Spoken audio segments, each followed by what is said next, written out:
Sennacherib threatens Jerusalem. The king of Assyria sent his supreme commander, his chief officer and his field commander with a large army, from Lachish to King Hezekiah at Jerusalem.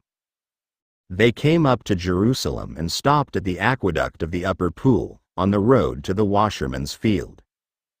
They called for the king, and Eliakim, son of Hilkiah the palace administrator, Shebna the secretary, and Joah, son of Asaph the recorder went out to them.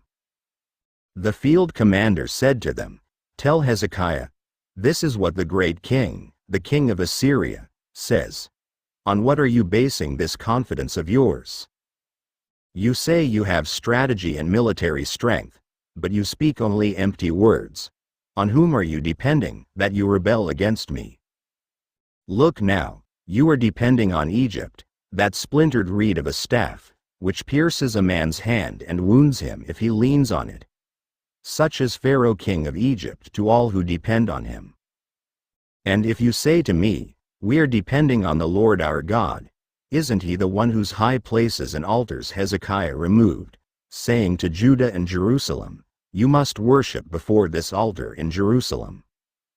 Come now, make a bargain with my master, the king of Assyria.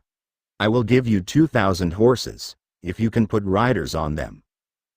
How can you repulse one officer of the least of my master's officials, even though you are depending on Egypt for chariots and horsemen? Furthermore, have I come to attack and destroy this place without word from the Lord?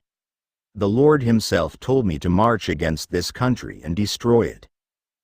Then Eliakim, son of Hilkiah, and Shebna and Joah said to the field commander, "Please speak to your servants in Aramaic, since we understand it. Don't speak to us in Hebrew in the hearing of the people on the wall."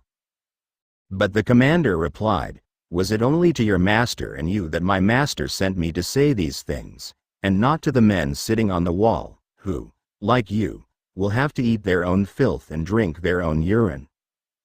Then the commander stood and called out in Hebrew, "Hear the word of the great king, the king of Assyria. This is what the king says.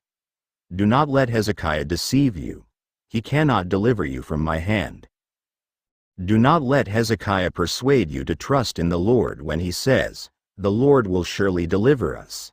This city will not be given into the hand of the king of Assyria. Do not listen to Hezekiah. This is what the king of Assyria says, 'Make peace with me and come out to me. Then every one of you will eat from his own vine and fig tree and drink water from his own cistern. Until I come and take you to a land like your own, a land of grain and new wine, a land of bread and vineyards, a land of olive trees and honey. Choose life and not death.' Do not listen to Hezekiah, for he is misleading you when he says, 'The Lord will deliver us.' Has the God of any nation ever delivered his land from the hand of the king of Assyria? Where are the gods of Hamath and Arpad? Where are the gods of Sepharvaim, Hena and Ivah? Have they rescued Samaria from my hand? Who of all the gods of these countries has been able to save his land from me? How then can the Lord deliver Jerusalem from my hand?" But the people remained silent and said nothing in reply, because the king had commanded, "Do not answer him."